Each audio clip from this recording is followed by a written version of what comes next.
Hi, this is Manjula Narayan, books editor of the Hindustan, and today, I have this really remarkable book, Witness Kashmir, 1986 to 2016, 9 photographers. It's full of the most amazing pictures. Some of them are, all of them are great, and I have with me, Sanjay Kak, who's curated this and edited it, and put it together, and it's a feat. Thank you, Manjula. So just let's talk about how the idea to do this book and Kashmir photographs of. So Kashmir has a long history of being photographed. Yes. I mean, after all, from colonial times, people have drawn attention to its natural beauty and lakes and mountains, and somewhere in all this, noticeably, there's a kind of absence of people. And I think that is also what's reflected in Bollywood films for a long time, where it was just a landscape on which things happened. And I think it's only in the last 30 years that very, I would say, a remarkable tradition of photography has emerged. Basically because all hell broke loose, and there was a near war condition, so news photography, photojournalism suddenly became an important thing. And over these last 30 years that the book kind of collates pictures from 1986 to 2016, which is just a few months ago, I could see that there was you could say there's a tradition of photography which was emerging in a place which has no previous history. It's not that there are schools of art or photography or... Yeah, you mentioned that the life has been so impacted as well. Yes. It almost seems as if photography was one of the only ways through which a young person could express himself. I mean, if he couldn't write, he or she could write, then there would be photography. So these are the two things. Great writing emerged and great photography. Yes. And I think the thing about the photography is because most of it is photojournalism, it appears on a daily basis. There's a great picture, it disappears. The next day someone else has a great picture, it disappears. But there is no memory. Yes. So just kind of put a break on it and say, let's look at the work of Merajuddin, who's the photographer at the head of the book. Look at the work of Javed Shah, and so on, and down the line, and the chapters, so to speak, are arranged chronologically by the age of the photographer. And I think what it does is that it is a kind of history of Kashmir, but it's also the history of 9 individuals, and not just through the pictures tell you how they saw what was around them, but hopefully the text which accompanies each photographer, which is a kind of long conversation with me, which is written up like a text, is really to tell you about their lives, and their lives tell you so much about Kashmir. I mean, these are just 9 guys. There are so many other people. While I was reading Merajuddin's bit, the thing about, Shami, Harinder Baweja, who's with us, and that whole incident, of them being, maybe I should read that bit out. Sure. I mean, that was quite an iconic picture in any case. That incident where... I was quite... I didn't know about it, and I went up to her and I said, oh, this happened. It's at the end. It's at the end or the beginning? At the end of the section. At the end of the section. What? Marked. A little further, I think. So, here... Even further. Sorry guys, you'll have to bear with this. Little further. Right at the end of his section there. This is his whole section, I think. Yes.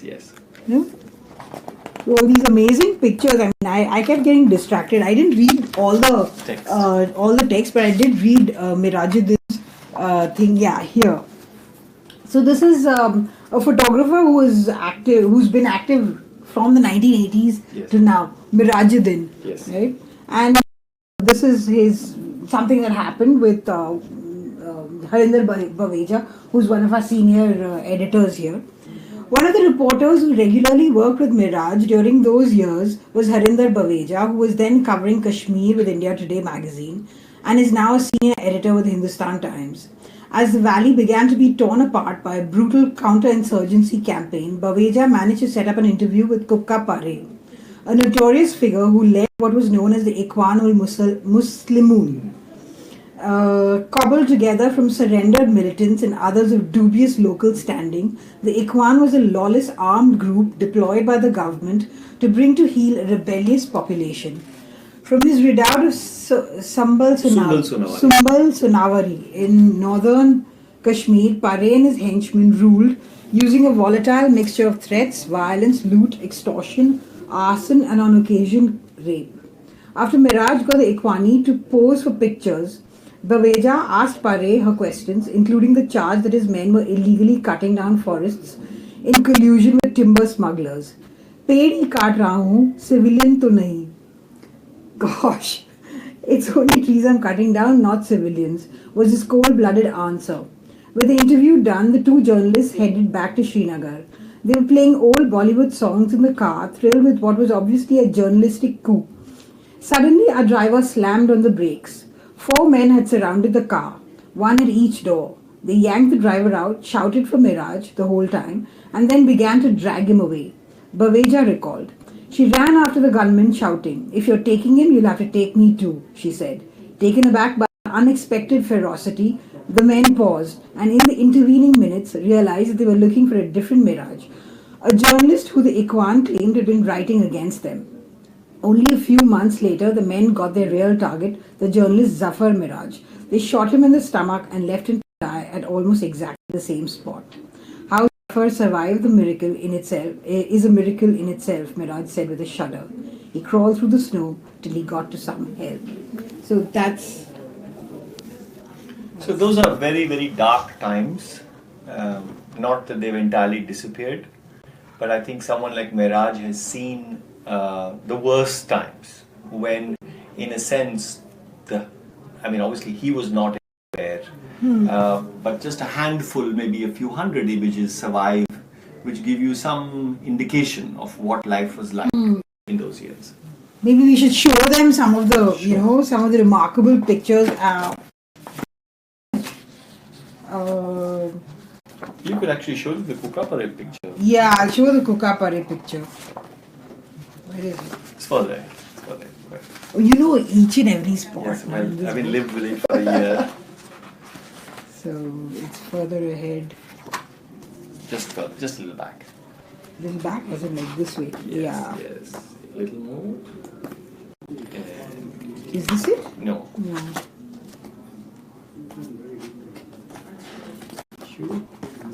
It's gotten lost. It's gotten lost. Anyway, so then these are the pictures. There were these pictures. They're marked as well.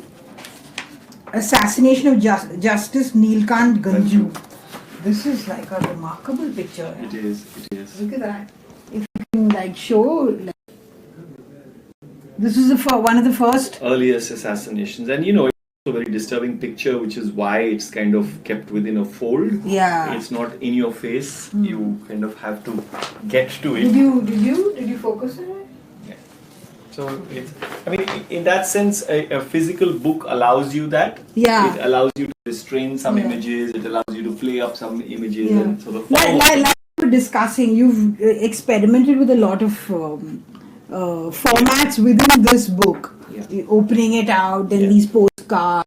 Yes. The thing is that in a photo genre by itself, it's not like a coffee table picture book which has pictures and text in a kind of clean arrangement. A photo book is a dynamic object, how things open. Sometimes they open in unexpected ways. Sometimes they, physically make you move. Sometimes you open it and postcards drop out, or even the physical form of the book. That's what happened with me with this. And that it's tied with this string like a folder. So I think in that sense, it's very important for us that the book be experienced physically. It's not. I don't think it's enough for us to just put these pictures on the net and put the text on the net. It's not that kind of a book. Yeah. So the design is very integral to the story that we are trying to tell. Just like in a film, how a film is was shot or edited or arranged is, it's not simply the story, you know, the story is the main thing, but then how, you know, you shape it. So in that sense, the design, which is by Itu Chaudhary Design, is a very intense, and in that sense, you know, it's a strong intervention, you know, which allows you to experience the pictures in a sort of, I think, a pretty profound way. And the ages of these photographers Yes. are like across the generations. So Merajuddin was a full-fledged professional working in 1986. First image in the book. Yeah. And Azan Shah, whose work comes at the end of the book, he's not even 20 yet. Yeah. So, like I said, each one of them, their experience of Kashmir, of the environment, the work that they do is very different. You know, it's because I mean, if you are 20 in Kashmir, you have, by a very long shot, only ever grown up in the midst of the conflict. Yeah, that's So true. you respond to it very differently. You're not going to see it the same way. Because pictures are not like in your face. No, I think people start thinking. They think about the image itself and how do you make an image work and what am I looking for? What is the kind of meaning I'm looking for? So I think that can only happen in a kind of second generation of photographers. Yeah. So let's show them this. This is the youngest photographer. Yes, This Azan is Shah. Azan Shah, and this is his work. When you just focus on it, it's just amazing. You know, and even this one, Yes. where that stone throwing thing. Yeah, he works with shadows. Yeah, I thought that was also lovely. Yes, yes. It was, I mean, it's difficult to call a stone throwing thing lovely, but You know, it is. the way he's used it, it's just the stone, Yes. and it's evocative of a lot Yes, of things. Yes, yes. So, I think the important thing about a book such as this, a photo book, is that it forces you to pause. You know, photojournalism has a kind of dynamic, you know, like Yeah. a speed and the here and now, and everything is judged and gauged for its drama and its impact, you know. But I think a book can take non-dramatic pictures and place them in a way that makes you pause and Yeah. say, what could this mean? What can this picture by Javed Shah of a watermelon spilt on the road after a grenade attack, what is it telling you? You know? Yeah. So I think that it's a wonderful opportunity to kind of get people to slow down and look at pictures and think. yeah, and even this, you know, like right from Merajuddin to the photographer, there's such a huge difference. Yes, Javed You know, Shah's work. Javed Shah's work. Merajuddin's is like, I don't know, it's quiet, and then Yes. suddenly there's this exuberance, Yes. and And a great deal of style. Yeah, yeah. And a great deal of style. and I thought this picture was lovely. I mean, Yes. you know, Yes. it's not something you expect. No, You're so coming out of in your Srinagar. yeah, Yes. and this is like little boys and girls there, you know, Yes, yes. and how they're different also, Yes, and you know the yes. innocence of it, and Yes. jumping into the river, it's stream. It's really beautiful. So it was unexpected, you know. Yes. So that's the whole idea. That, you know, if you turn to a book and you've been told that it's a book about photographs by photojournalists, then you kind of already assume Yeah. that you know. But say if you have a picture by Javed Dar of, you know, a migrant labor family Yes. exulting in the snow, you know, Yeah, and it's such a yes. remarkable image, you know, like Yeah, that's okay with just the feet, and then yeah. they're clearly from Bihar or Yes, something, yes, and never yeah. seen snow. Yes. So, So there is, I think that some of this work is work that, that's this one. yes, this is the You know? image. It's lovely. It's lovely. This is not a photograph that would normally say make it through a wire service Yeah. or, you know, Yeah. easily to a newspaper, the front pages of a newspaper, because it's a Yeah. kind of tangential. Yeah. So I think that's the great thing, that one has been able to share a kind of insight into the work of these photographers, where you actually get to see what is it that never got circulated, you know, even if it was shot. And we tend to now, I mean, maybe earlier we think of, you know, like Kashmir Kali or whatever. Yes, You know, beautiful Kashmir without minus the people. Yes. Now we tend to think only of Blood and blood and gore and pelting Yeah, pictures. yeah. That's the new, I mean, these are the cliches that we always engage in. So, I But mean, this kind of the brings it book out. actually tries to position itself rather how shall I say, doggedly somewhere in the middle. You know, Okay. there are pictures Yes, of the there are. protest, there are pictures of violence, Yeah. but even there is a certain ठहराव, you know, like to sort of suggest that people need to stop and look and stare and not simply consume, you know. Yeah, And this so, one. you know, things like This the way the book funeral, opens, yeah, yes. funeral of a militant. Yes, this is a picture by Dar Yassin, who's an outstanding Yeah. photojournalist. In That's what Srinagar. I looked at it for a very long time. It is a very profound picture, actually. And you know, even the juxtaposition of the Yeah. two pictures, it kind of, this is looking up, you know, and this is looking down. So Yeah. I think that the physical arrangement also enhances some of the experience of. Even it's like really, I mean, those people up and Yes. watching those kind of makes you think a lot. Yes. So then, what was the like we were talking earlier? I mean, post the floods, a lot of the pictures were Yes. destroyed Yes. by. So what? So, How you are know, I think that the thing with photojournalists generally is that they are, you know, they also don't have the time to stop and stare and worry about the work they've done. It's kind of you keep shooting and you're putting it aside and you move on and you move on and you move on, and there isn't the time or space in which to deliberate over their pictures. And I think what happened with the flood of 2014 was that so many people lost so much, and of course all of Kashmir lost so much. But in a sense, I mean, the museums got drowned. I mean, forget about people's homes and carpet sellers and all that. I'm just talking about photographers. You know, boxes of negatives got dipped in the flood waters. Hard disks disappeared into the water. So I think the fact that I actually started reaching out to photographers, I had been talking to them through 2014, but when I actually got to them, they were all coming out of the flood. And so there was a kind of unanimity that it was extremely important to sort of start, you know, locating these pictures, saving them in some proper way so that you wouldn't lose it. You know? So I think it is very difficult to tell a practitioner who has to go or get onto his bike every day and go out and take pictures that look, your pictures have a historical value. But I think the flood of 2014 did that to people. They suddenly said, "Oh my God, I had that on that hard disk, which is now lost." And it's bringing me back to that thing where you mentioned in your introduction about you trying to speak to these people about their memories and through the years, and people kind of blanking out. Yeah. I think, when people go through very stressful times, there's a way in which the only way of dealing with it, and look, in Kashmir it's been going on for 30 years. Yeah. So the only way of dealing with it is by blanking it out. And then what happens is that when people see an image, suddenly they remember, they can articulate. I think I've written about it also, that picture of a crackdown in Srinagar, a black and white picture that Merajuddin has taken. I went with Merajuddin. How one he day. went back to the site. family. And even before the actual family members actually arrived there, the neighborhood Knew. They knew the moment. They could begin to talk about those fears. People suddenly This one, cracked down by Yeah. soldiers.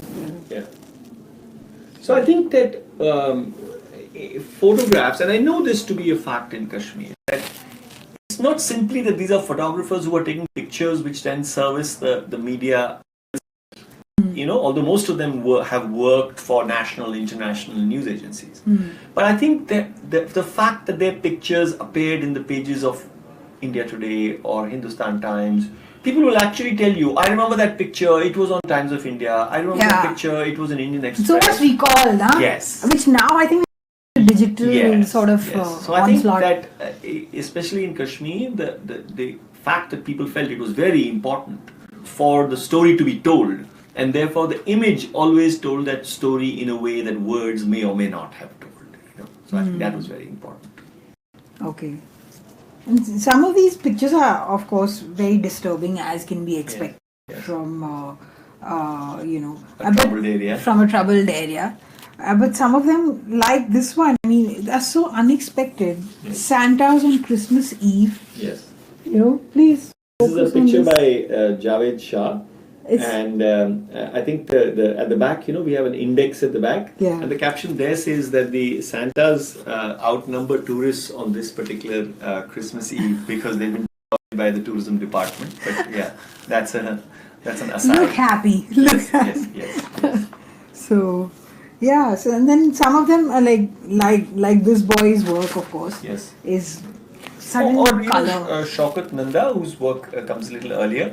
I mean, he's now just done a project for with the Magnum Emergency Fund. Okay. His work has appeared in the pages of the New York Times. So many of these people have been doggedly doing the work that they do, but they've been finding a place in newer and newer spaces, and that's Okay. really wonderful. That's really Okay. fun. This is the work of This is the- Syed Shahryar, Yeah, who this is also- he documents many things, but amongst them the Shia community in Yeah. Srinagar and elsewhere, and Yeah, which is different. I mean, yes, and you know, it's a minority within a Within a minority, minority. and he's done which a, must have its own complexities, yes, I'm of sure. course, and so he's done a beautiful sort of photo essay about Muharram in Srinagar, and he's been doing it for several years. So there's that kind of thing where photographers follow. This picture, Yes. first when I saw it, maybe something's happened to this child. Then I Yes. realized it's a Muharram Yes, picture. it's after the Muharram. Yeah. Basically. So I think each of these things that you've been referring to, each of the things on which you snag, your attention snags, or you, as I say, stub your toe on it. Yeah. It also forces you to think about other things in that society. What else is going on? Yeah. It's not. It's not just about dying and martyrdom. It's also about a complex web of things that forms life. And so, in a sense, I mean, I say that this is not a book. It's not a history of Kashmir. It is a kind of a memory of Kashmir. How do photographers remember what they saw, and how do people, through the photographers, remember what they experienced? So that would be the kind of territory, an emotional landscape rather than a factual one. Although at the back we have a very kind of factual, what we call the yellow pages, which is a kind of index of all the pictures with very detailed captions, where, who, what, all that. But you get to that only after you've experienced and felt the book itself. And the rest of India, we think of like stone pelters and stuff as something new. Yes. But when I saw this book Merajuddin's pictures, yes. from 1992, Yeah, no, and even earlier, I mean, it's a long history. If, Yeah. stone pelting, I say in yeah, my friend Hilal Mir has Yes, also yes, written yes, something yes. about Yes, he has. much earlier, I mean, we in the index, we do say that this has been going on from the 1930s.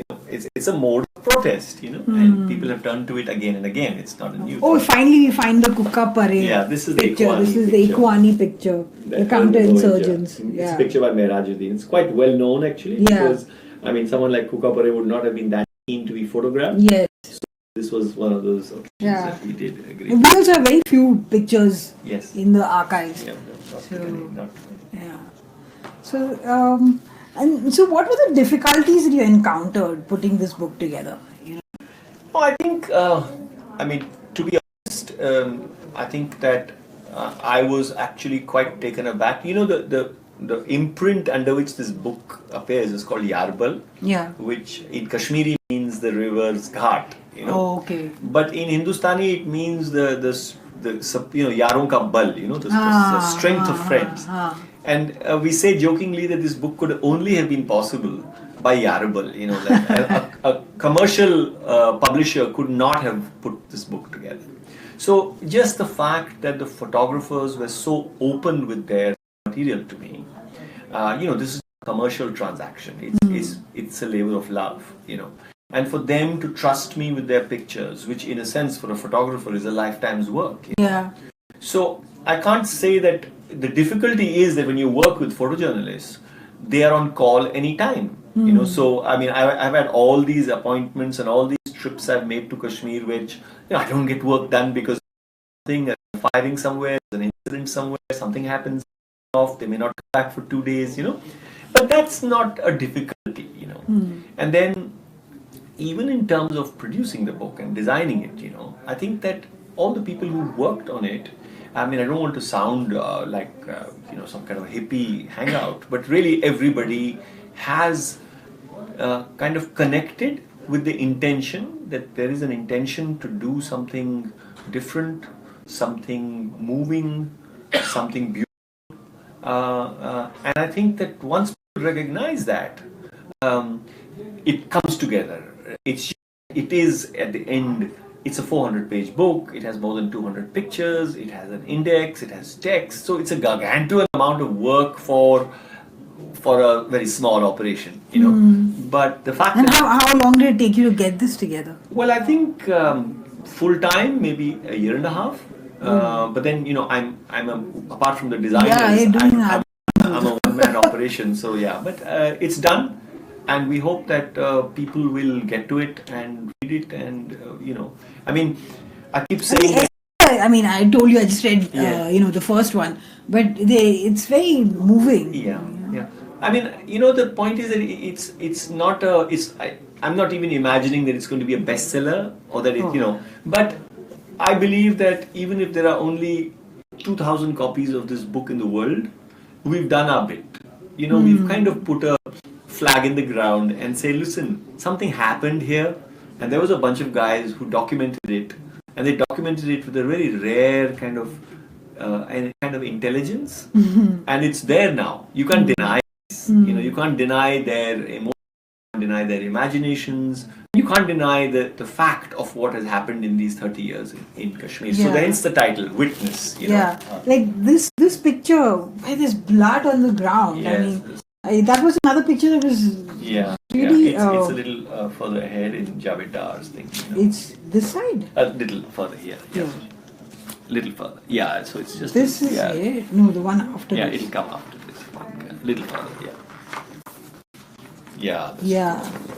So what is the story behind this? So it's such a disturbing image. It's a street just after the killing of two policemen, and somebody, we don't know, he could be a municipal worker, is involved in cleaning up the street, and he's using his hands to take away the remains. So for that reason, this particular image comes within a fold, I said, so that you don't actually see it. You know, you see the blood, and then you choose to open it and enter that space. Otherwise, you can ignore it. You can also. ignore it. Yes. Yeah. And even something like this. Yes. So, you know, this is the thing that a book design can do for you. You know, it can slow you down, it can speeden you up. You know, it actually, I'm not going to say the word cinematic, because, I mean, after all, cinematic is not the only way to arrange our thoughts. But certainly, you know, you can how should I say, play with the way people hit the material. It's not simply that you turn a page, the picture. You know, there's a fold, there's a threefold, there's a. It's like folder. your mind. Yes, you know? yes, and so you trigger things in people's minds. That, hey, why is this happening? Why am I opening this in an awkward way? Is this, you know, what is happening like that? You know, that it allows you to. I don't think manipulate is the right word, but play with the sensations that the reader will experience when they turn through the book. Okay, let's see if there are any questions from people. What? Nobody is. Well. Okay, so we'll continue Most of them seem to be comments. They are just comments. Ask some questions also, please, so that we can, have a productive discussion. Sometimes I sound like a school teacher, on these Facebook lives I'm telling people how to respond. Yes, but well, it's up to you guys, this, I found this guy, what's his name? Sumit Dayal, yes. His pictures are also like very, very profound. Yeah, very profound. I mean, all the pictures in this book are profound, whether they're about, stone pelters or people who've been hit with pellets or, just the landscape, whatever. They're like wonderful pictures and they make you think. But like I said before, it's really like I said, it's something of Tarkovsky. This is I just stared at it. I kept staring at it for a long time. Yes. No, I'm really delighted that Shumit's work is in this book. He's a very remarkable... Horse and Cemetery. Yes. He's a remarkable photographer. He's done a range of work. But I think what distinguishes his work in Kashmir is is how questioning he is of photography itself. So his family are from Kashmir originally, and he went back after many years, and it was a kind of going home idea. But through his work, he interrogates that idea of going home. He begins to ask questions of what does photography do, what is memory, begins to integrate his own work with fragments of found photographs. In this particular case, it's a back of a postcard with written his by his grandfather. The writing is his grandfather's. But he,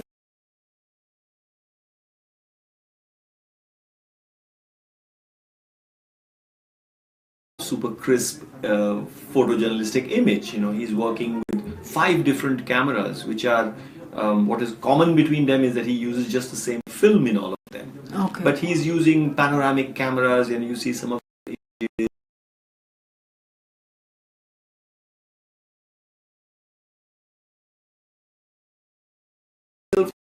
Laboratory in Kashmir in trying to understand what he's seeing, experiencing it, and of course what we have in the book is just a handful of a much larger body of work. But in a sense, his presence in the book is also kind of asks very profound questions of the business of photographic practice, of photojournalism, and all kinds of photography. So I think he's, I don't know if he's happy hearing me say this, but I say that he's a disruptive element in the book. He prevents the narrative from having a smooth sailing. He suddenly comes in the middle, exactly almost in the middle, and asks a whole lot of complicated questions through his work. And so it affects what we've already seen. It prefigures what we are going to see in the work of the younger photographers. So I think his presence is very important. Since you spoke about this going back home thing, this thing about, you mentioned somewhere that the whole exodus of these pandits Yes. was strangely not documented. Yes. And the one photograph which is there is much later in the 90s. Yes. Why do you think that happened? So, when I was researching the book, I started asking the older photographers that how come there are no pictures of the migration, which is actually... Or just pictures of empty homes or burnt homes. That or you whatever. begin That to is get, there. but that started happening in the late Yeah. 90s. But say the early 90s, which is in a sense the most horrible phase in the life of all Kashmiris, and particularly the Kashmiri Pandits, that if more than 200,000, 250,000 people left, why is it not documented? And it was a simple question that I was. And people would say, oh, maybe because it happened in darkness. And I said, but that can apply to 1, 2, 3, 100 departures, but surely not to 250,000 people. Everybody can't leave at night. And I think that, this could be guesswork, and I think somebody has to do deeper work. But the fact that, after all, if such a huge migration was happening, and it did happen, how come newspaper editors didn't tell photographers, editors in Delhi, editors in Jammu, didn't tell photographers, listen, something very big is going on. Get a picture, get me a picture. So my own guess is that when it began, it wasn't considered permanent at all. People left in... Because there are pictures of camps, Yes, much later. Yeah. You don't have pictures of 1991, 92. Most newspaper archives, I'm sure if you looked in the Hindustan Times archive, you would be hard put. So what you do see pictures of the camps are from 96, 97, and already the condition of the camps is terrible, but you don't see too many pictures, and I would be delighted to be proven wrong and for people to actually initiate a search for those pictures, because when you see those pictures, it will tell you something about the time, it will tell you something about the situation, the context in which it happened. So it is a puzzle, and there are other pictures, a massacre in Vandhama, the assassination of Neelkant Ganju, but those are spectacular news stories. Yeah. But that everyday documentation of the migration remains a mysterious absence in the archives of the journalistic world. Okay. So that's one of those mysteries. Yes. like the loss of memory. Yes, yes, unresolved. Yeah. And so tell me about these postcards which are like falling out. Yes, yes. How did you come about? So I think that's a how should I This say? is this boys, no? Yes, The it's 19 Azan Shahs. Azan Yes, Shahs. yes, yeah. Very, very, These are from his. He does this stuff for Instagram. Okay. So it's got that same format also. Very where nice. it's Instagram. Yeah, I think that was an intervention which was thought of by the designers, Okay. who thought that, maybe there's a moment at which something actually breaks out of the bounds of the book, which is that's what a postcard does. And so it's deployed early on in the work of Shaukat Nanda, where you're talking about a series of portraits that he took in Baramulla of sort of boys on the run, and then when you actually unfold the page, it kind of drops out at you. So it's just to it's a little bit of sort of visceral surprise, just to give you a bit of a thing, and then hopefully it'll sort of force you to look at the pictures a little more carefully, read the caption, make the connections between four different pictures. So it's playing with the viewer, the readers, what's in the book and what's in the story. Okay, I mean, all the journalists I've met who worked in Kashmir have been, who are not from Kashmir, have been kind of transformed by the experience, sort of emotionally. So, what about you? I'm born a Kashmiri. I didn't grow up there, but I went every summer. But I think that in 2003, when I returned after a very long gap, I went to make a film. I think that you're absolutely right. I think anybody who invests any amount of time in Kashmir cannot but be transformed by the place. And in my case, I was already a Kashmiri, but I think I was kind of baptized into being a Kashmiri all over again. And I think that, to be totally honest with you, from 2003 till now, for 13 years, most of my work has taken me again and again. I've done other work, but it keeps taking me back there. And it's because I think that there are some very, very important questions being asked there. And it's not only about Kashmir and Kashmiris, but Kashmiris are asking very important questions on behalf of people in South Asia, people in the region, and I think that it would be, if there's one takeaway from all this thinking about Kashmir, I would say that you have to start thinking of it not as a problem, but as an opportunity to rethink our region. I'm never tired of saying that Kashmir sits at the tri-junction of three great, let's call them, for want of a better word, a civilizational kind of position.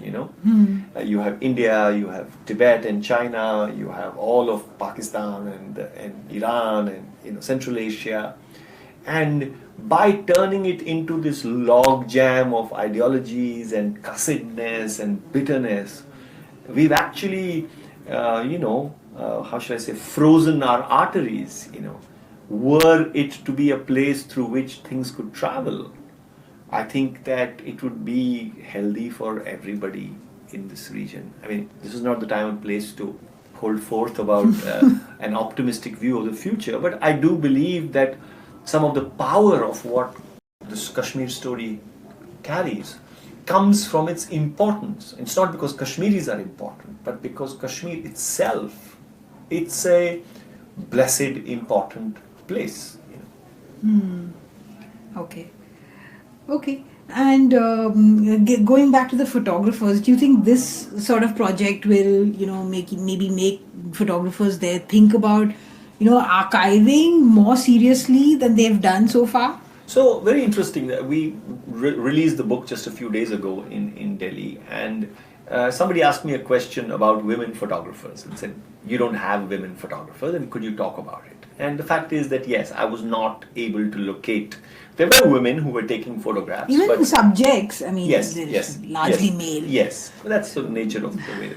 And I think that since then, I see on Facebook, and I've received some emails from some young women photographers who are Kashmiri saying that, we understand why you did what you did, but maybe now we should. So I'm delighted that a book that celebrates photography in Kashmir, even if all the 9 are men, has created even a minimal space in which younger Kashmiri women photographers are saying, hey, time for us to get together and do Well, something. that's a great project. And I would be delighted Because if it happened. They'd have access to spaces that men don't have That's access right. to. And they have imaginations that men lack. So I think that these are the unexpected ways. It's, the archiving of pictures is one thing, but I would even say a kind of legitimacy. I mean, photographers keep shooting, but no one ever tells them that what they do is important. It's history. Okay. So let's see. Any questions? Do people have any good questions to ask? Well, Firdaus says, solve Kashmir problem mutually and politically. Well, it's beyond the remit of this FB Live to be discussing that. So, does the book, Pratik Prasanjit Das asks, does the book also show the beauty of Kashmir, or the gory images rekindle the bloodied, gruesome past? What is the present, no? Yes. No, I mean, it does show beauty, but as they say, beauty lies in unexpected places. It doesn't necessarily lie in a picture of a lake or a mountain, but it can also lie... Those are also there. Yes. But it can also be in the delight of a migrant laborer at the snow. Yeah, that's a lovely picture. To me, that's beauty. Yeah. And I think we are trying to subvert what people think is beauty. And that is very much the intention. I mean, beauty can be in a very grim picture of something very serious, Yes. and it can be beautiful and profound at the same time. Yeah. So, what would you like? Would you pick out a favorite, or would that not be? No. Not only would it be not polite. I think that to me, because of the nature of the thing, it really is like. Everything has a place, and everything is I won't say it's perfect, but everything works because it's at a certain place in the book, So to just stop there, but I would say that I think eventually, I think the form of the book, that's my favorite. Okay. These pictures could be taken out of this book and made into an exhibition, into an audiovisual, into a website, But I think to me, the satisfaction is that the designers, Itu Chaudhary Design, have managed to turn it into an experience. And I can tell you that your reaction to the book is as much to do with that as it is it's to a the very picture. tactile. Yes, exactly. And it's not usually. I mean, I don't keep books because I get so many. But Shami Harinder asked me for a copy of this, and I said. Thank you. So, that's lovely. Anyway, that's a compliment. So So I think that's it. I mean, when you can look at this boy since he's the youngest, and since we'll